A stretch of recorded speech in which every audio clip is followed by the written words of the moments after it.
So if you've been watching my videos for a while, you would know I've been trying to do this series where try to finish this poster that I bought that has the top 100 IMDb movies, where you watch the movie, you scratch it off, and it shows that you've completed it. And I've been trying to do it, so every week I spin a wheel, and whatever movie I get, then I come and talk about it with you guys. So this week, I spun the wheel, and I got One Flew Over the Cuckoo's Nest. Now, I have wanted to watch this movie. I have no idea what it's about though, so I'm kind of excited to be surprised on what this movie brings. So I'm gonna go watch it right now, and I'll be right back to let you guys know what I think of it. Alright, let's do it.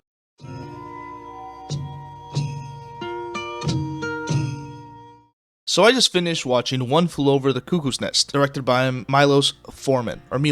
And for some reason, I thought this movie was Clockwork Orange. Like, I expected to watch Clockwork Orange when I put this on, but it wasn't. And that doesn't affect my review at all. It's just a stupid thing that I thought, and I just thought to tell you guys. But this movie is very, very good. The basic concept of it is Randall Patrick McMurphy, or just McMurphy as it is in the movie, played by Jack Nicholson, pleads insanity, or tries to act insane so he could get treated at a mental ward instead of going to prison because he thinks it's easier. And so it follows McMurphy and his journey in this mental ward with people who actually need mental help. Yeah, that's pretty much the premise. It's really good. And what's really amazing about this movie, one of the really amazing things about this movie, is the performances by everyone. All the actors are doing a great job to really put you into that world of the mental ward, of these different personalities and people with different issues and struggles, and how they react to things and how they act with Jack Nicholson. And since Jack Nicholson's supposed to be like the only person that's not really insane, it's a cool perspective on the whole thing. But when I say everyone's performance is great, I mean everyone, even the extras. Actually, a little fun fact, some of the extras in this movie were actually mental ward patients being treated, which is a crazy fact. And another thing to build upon that fact is actually, apparently while they were shooting this movie, while the camera guys were trying to pull a cord through the windows and everything to get the camera ready, one of them left the window open by accident, which made one of the patients jump out of it and get hurt because they were on the second story. And apparently some news article posted something about it called One Flew Out of the Cuckoo's Nest, which is, I think, a pretty funny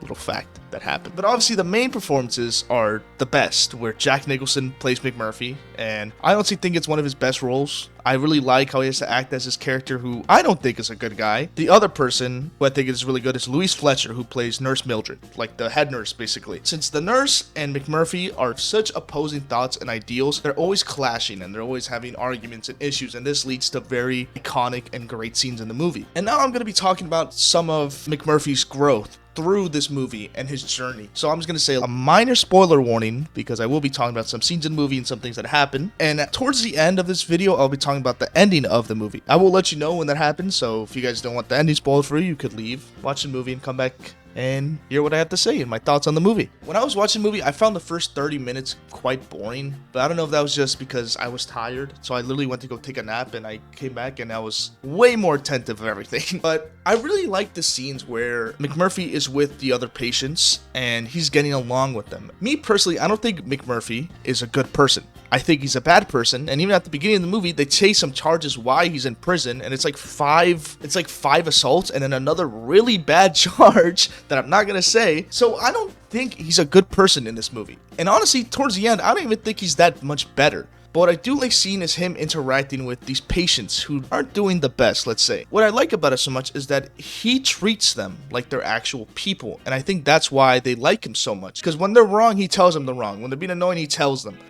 But he like teaches them things. He teaches this like variant of blackjack. And like he teaches them how to play basketball. And he has such good times with them. And it's really sweet to see, because these people, I'm sure, struggle a lot. And seeing them be able to connect with someone and be treated like they're not mess-ups or outcasts, it's very sweet. One of my favorite of the guys, actually, of those people, is Billy Bibbit. He has like a stutter, and he's in there because he had an unsuccessful attempt of him trying to unalive himself. A lot of people's favorite is Chief, a really big guy. To me, he was okay. I mean, I don't hate him. It's just people really love him. And when I was reading the reviews, I was like, I don't love him that much. But yeah, Chief's a good character. And at the beginning, he's not able to speak. And apparently he's also deaf. So it's kind of fun seeing McMurphy interact with him during this. And also, Danny DeVito's in this movie. So I wasn't expecting to see Danny DeVito in an IMDb top 100 movie. But, you know, he's here. Some of the most interesting scenes to me was McMurphy interacting with the patients. Now, I think that's the main point of the movie, but for example, when they all break out at one point, like McMurphy breaks all of them out. They get on a bus and then they go on a boat, they go on a fishing trip. And it's a very sweet scene because, you know, they're out of the confines of this asylum and they're out in the world again. And they go fishing and he treats, and it's a very sweet scene. And they even go right back because the police catch him and they weren't expecting to escape forever, but it was a nice little like getaway for them. Another really good scene that I like that really portrays the more of the mental state McMurphy's character is, because since I don't think he's a good guy, I think this really does show it and how his mind works, but this is also 1960s. But basically they have these in-group therapy sessions, which I think is also another highlight of the movie, is these therapy sessions, because his fellow patients, they escalate so fast, and then so all of a sudden someone's yelling about a cigarette, and then everyone's yelling at each other and they're screaming, and then that's when I wake up. That's like the scenes that I'm more attentive in movies. I'm like, whoa, there is noise everywhere. It is only noise. I'm just hearing noise, and it's really cool. These are some really good scenes, but there's one where McMurphy figures out that not everyone here was here because they were committed. Like, they didn't commit a crime to be here. Some of them voluntarily came here, and he can't wrap his head around the idea of someone putting themselves in this institution to better themselves. And I think that's pretty interesting for his character, because he's like telling this guy, like, why are you in here? You should be out there driving a convertible and doing things with women. But this guy, he doesn't feel safe to be out there in the world. And I like seeing that clash of thoughts between these two guys. And then another scene that's very similar to those therapy scenes of them hanging out is basically during one of the therapy sessions, McMurphy says that he wants to watch the World Series because apparently the World Series is on. So the head nurse makes a vote. Not everyone votes for it, so they do it again the next day. And then everyone who the prior agreement was to vote on voted, yes, let's watch this instead of do the therapy. But then the nurse changes the rules and doesn't put on the game. So everyone goes to bed upset. But McMurphy stays outside on the couch and he's watching the TV and he starts announcing it like he's actually watching the game, and this gets everyone very excited. Everyone comes out and just listens to him announce this game that's probably not happening, and getting excited and rooting on the team and like pretending like they're all watching it. It's another super sweet scene that I just think it's done very well. But the moment where I realized the stakes were at, because there wasn't really any stakes. They weren't really treating McMurphy like anything, like they were gonna punish him, was when I realized this movie takes place in the 1960s and there's electric shock therapy in these mental wards. I figured out that, oh, they've been doing this to all the patients. That's why they're kind of scared of going to a certain place after not being disciplined well enough. And the scene where they actually do electric shock therapy on McMurphy and Jack Nicholson's performance in the scene is so good. I thought they were actually shocking this dude. I thought they were actually shocking him with a taser. He was getting all red. They were grabbing him, holding him down, a close-up of his face. It was so good. And then it pulled us back in the reality of what's really going on here. But basically, McMurphy and Chief make a plan to escape. And now I will be talking about the last couple scenes of the movie, because I want to talk about these scenes because I think they're also really amazing. So if you don't want this spoiled for you, I'd suggest skip ahead just to hear my final thoughts, or go watch the movie and come right back and hear my thoughts about it. Basically, they make a plan to where McMurphy gets these two girls to come in and escape the prison together. Basically, they bribe the guard that's watching them with the girl and some alcohol, and then they're all like inside of there and they're all partying. All the inmates, McMurphy, these girls, and they're all like getting drunk because they think they're about to leave. Right before McMurphy leaves, he gets Billy. And Billy's whole problem was with girls and him having these tendencies of wanting to unalive himself. And so Billy really likes Candy, which is a girl that's with McMurphy. And so he talks about maybe when Billy wants to leave and he thinks she's okay to be out in the world again, and then visit McMurphy and Candy. So Billy really likes Candy. So what McMurphy does is that he gets them to get into a room together, Candy and Billy.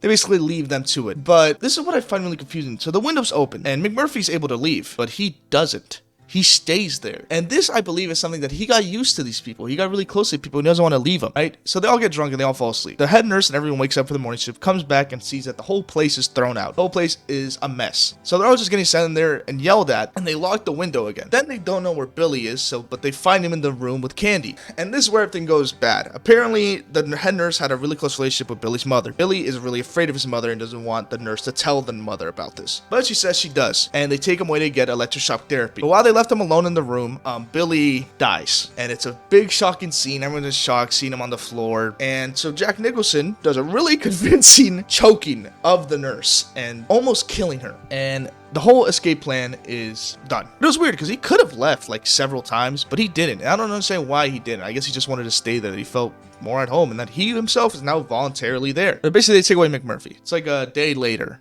and the chief is there in his bed, and now he's ready to leave. He wasn't really ready before, but now he is. So they bring down McMurphy, because apparently they said he was on the top floor, and he's walking funny. He lays in bed, and the 2 doctors have to help him lay down. And they find out, as Chief gets closer to him, is that they lobotomized him. Or what I think is a lobotomy, because they have he has incision marks on his brain, and he's not really responsive anymore. So now Chief feels really bad, and he can't stand to look at his friend like this. So he puts him out of his misery and puts a pillow over his head.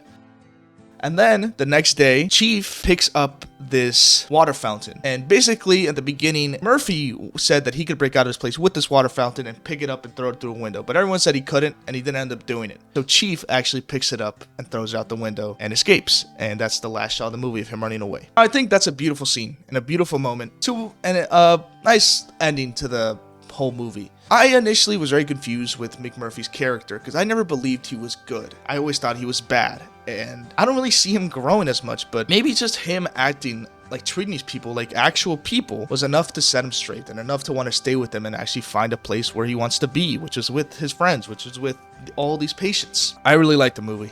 I think I gave it a 4-star on Letterboxd, 4 out of 5, and I think if I were to give it an out of 10, I think it'd be an 8.5. I think it's a very good movie.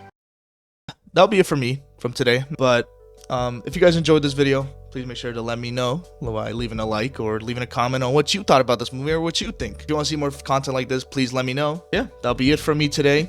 Thanks for watching.